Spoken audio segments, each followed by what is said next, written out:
Welcome to my channel. আজকে একটা brick breaking news বলা যেতে পারে। West Bengal central school service কমিশনের পক্ষ গ্রুপ সি এবং গ্রুপ ডি নোটিফিকেশান জারি হয়েছে এবং সেই সম্পর্কে আজকে এই ভিডিওতে ডিটেলস আলোচনা করব।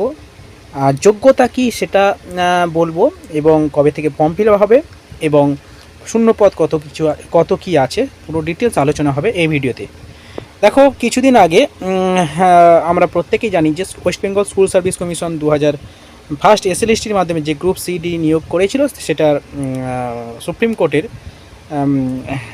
পুনরায় নিয়োগ করার জন্য অর্থাৎ পরীক্ষা নেওয়ার জন্য বলেছে এবং সেই অনুযায়ী স্কুল সার্ভিস কমিশন নতুন করে আবার গ্রুপ সি এবং গ্রুপ ডি নিয়োগের জন্য নোটিফিকেশান জারি করেছে এবং সেই পরীক্ষাও খুব তাড়াতাড়ি হবে এবং ফর্ম ফিল আপ কবে থেকে শুরু হবে সেটা দেখো কি বলছে এখানে আমরা একটু দেখে নিই। দেখো, first SLST 2025 for recruitment of non teaching staff group C মানে ক্লার্ক এবং group D in government aided sponsor high school high secondary school in West Bengal. ডেটটা দেখো 29/8/2025 অর্থাৎ আজকেই প্রকাশিত হয়েছে। কি বলছে দেখো, এখানে বলছে অনারেবল সুপ্রিম কোর্টের অর্ডারে যে সব কিছুই বলা হচ্ছে এখানে ডিটেলস এখানে আছে। নন টিচিং স্টাফ নিয়োগের কথা বলা হয়েছে এবং নিচে এই পার্টটা আমি একটু বলছি, একটু দেখে নাও কি বলছে।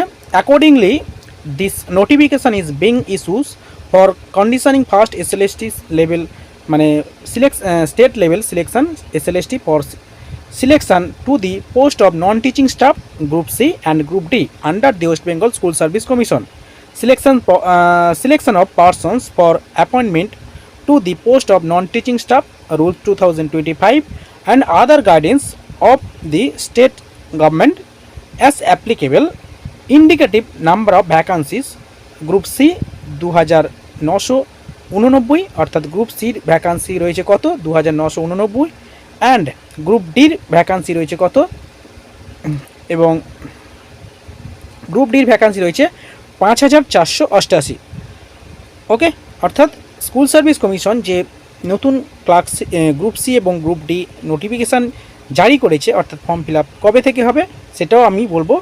তাহলে গ্রুপ ডিতে টোটাল ভ্যাকান্সি 5488 এবং গ্রুপ সিতে 2989 অর্থাৎ এখানে ধরো 3000 আর এখানে 4500, 5 3 8 8500 মতো ভ্যাকান্সি রয়েছে গ্রুপ সি এবং ডির ক্ষেত্রে।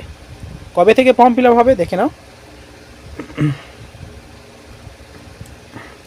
বলছে candidate can apply only online on the commission's website on from 16/9/2025 অর্থাৎ 16 তারিখ থেকে সেপ্টেম্বরের 16 তারিখ থেকে শুরু হবে ফর্ম ফিল আপ, চলবে 31/10/2025 পর্যন্ত। ওকে, তাহলে 31/10/2025 পর্যন্ত ফর্ম ফিল আপ শুরু হবে এবং ফিসও বলে দেওয়া হবে সেখানে এবং 31 তারিখের মধ্যে ফিসও জমা দিতে হবে এবং ডিটেলস নোটিফিকেশান বলছে the detail notification programme will be available from the 31 তারিখ অর্থাৎ 31শে আগস্ট থেকে এই ডিটেল নোটিফিকেশান সবই পাওয়া যাবে। এটা শর্ট নোটিফিকেশান দিয়েছে, ডিটেল নোটিফিকেশান যোগ্যতা কেমন কত কী সব কিছু ওখানেই বলে দেওয়া হবে অর্থাৎ 31 তারিখে যে নোটিফিকেশানটা দেবে সেখানেই পুরো ডিটেলস দেওয়া থাকবে। এই যোগ্যতা যেমন ছিল অর্থাৎ 2018 সালে যেমন 2016 সালে যেমন ছিল সেরকমই আছে, ঠিক আছে। মাধ্যমিক পাস এবং 8 পাসের মাধ্যমে কিন্তু এটা নিয়োগ হবে। যাই হোক, যখন নোটিফিকেশান ডিটেলস আসবে তখন আমি বলে দেব। এখানে মোদ্দা কথা হলো গ্রুপ সি এবং গ্রুপ ডি নোটিফিকেশান এর টোটাল ভ্যাকান্সি 2900 মানে প্রায় 8500 মতো ভ্যাকান্সি। 16 তারিখ থেকে ফর্ম ফিল আপ শুরু হবে। ওকে, চলো ভিডিওটা এই পর্যন্ত রাখছি, ভিডিও দেওয়া হচ্ছে না সমস্যার জন্য। যাই হোক, পরবর্তী ভিডিও আমি কোনো ইনফরমেশান আসলে অবশ্যই দিয়ে দেবো। ওকে।